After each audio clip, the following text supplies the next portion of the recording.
A rocket engine burns fuel hot enough to melt the metal it's built from, yet it survives the burn every single time.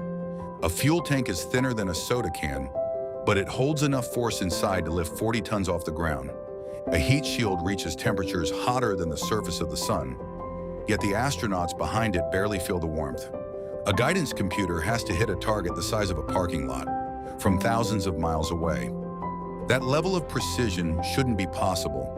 So how do engineers turn raw metal, chemicals, and code into a machine that can escape gravity itself, every single launch? Let's step inside and find out.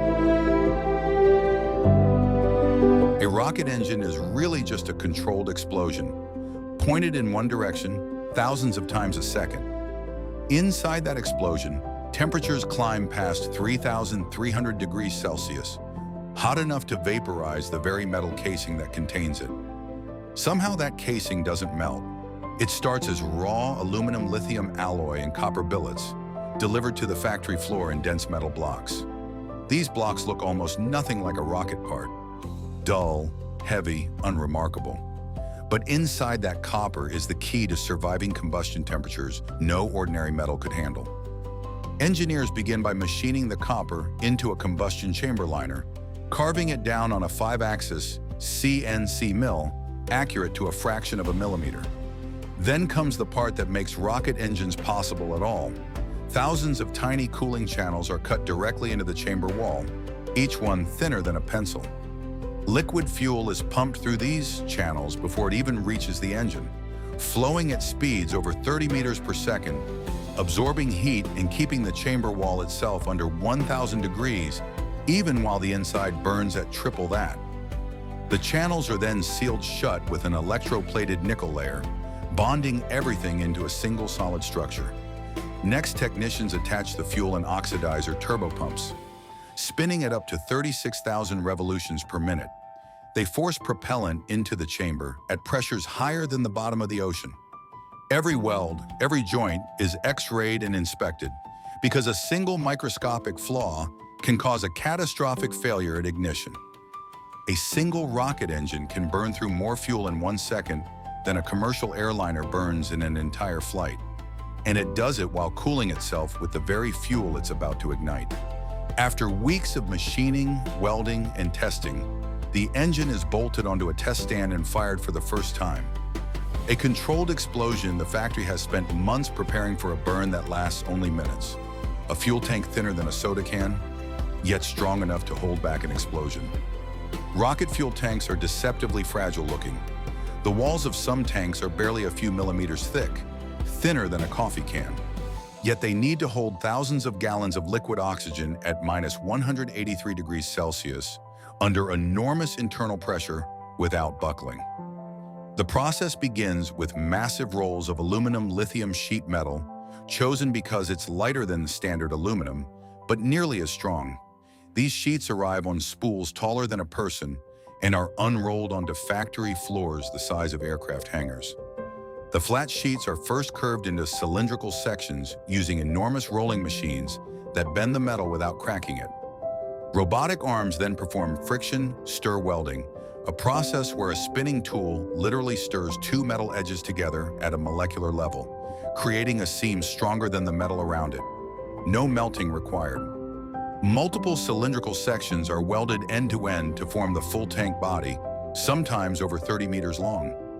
Internal baffles are added next, ring-shaped structures that stop the liquid fuel from sloshing violently during flight, which could destabilize the entire rocket. The tank is then pressure tested by filling it with water and pressurizing it to more than its expected flight load, while sensors listen for the faintest crack or leak. Finally, a spray-on foam insulation is applied to the outside, protecting the ultra-cold fuel inside from the heat generated as the rocket pushes through the atmosphere. Fuel tanks are engineered so precisely that removing even a few extra kilograms of unnecessary metal can mean carrying dozens of kilograms more payload in orbit. Every gram is a trade-off between strength and weight. Once cleared, the tank is shipped to final assembly, where it becomes the structural backbone the entire rocket is built around. A heat shield hotter than the surface of the sun, yet the crew inside stays cool. When a spacecraft re-enters the atmosphere, friction with the air heats its surface to nearly 1,650 degrees Celsius, hotter than lava. Somehow, the interior of the capsule stays close to room temperature the entire time. Heat shields start as a honeycomb structure, often made from fiberglass phenolic material, resembling a giant sheet of tiny hexagonal cells. Technicians receive it as a blank panel, almost like a giant waffle mold waiting to be filled. Each of the thousands of honeycomb cells is filled by hand or robotic dispenser with an ablative compound, a material specifically engineered to burn away in a controlled manner. As the shield heats up during re-entry, this outer layer chars, bubbles, and slowly erodes, carrying heat away from the surface as it burns off rather than letting it soak inward. Workers use precision syringes and spreading tools to fill every cell evenly, because an inconsistent fill could create a weak point where heat breaks through. The filled panel is then cured in massive ovens for hours, hardening the compound into a dense protective layer. Afterward, the entire shield is CT scanned, cell by cell, checking for air pockets or gaps invisible to the naked eye.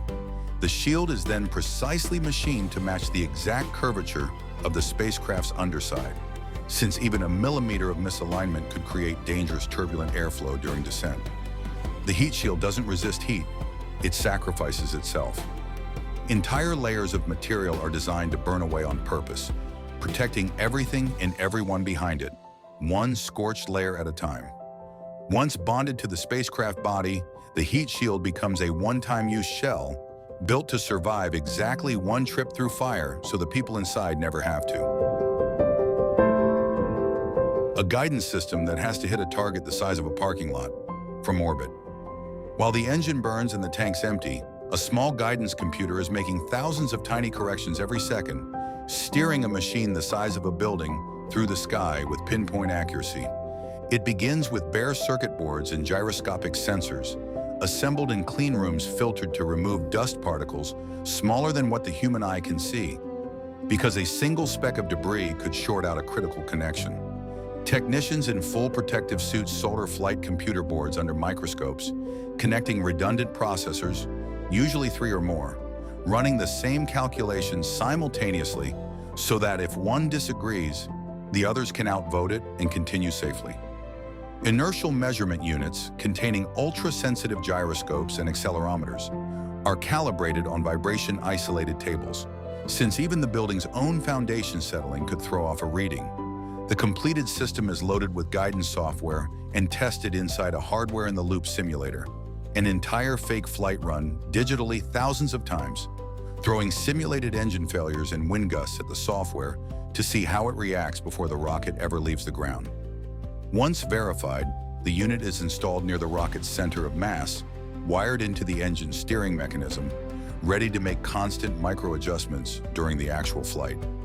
During a real launch, the guidance system can make correction commands faster than a human could blink, constantly recalculating the rocket's exact position using nothing but internal sensors.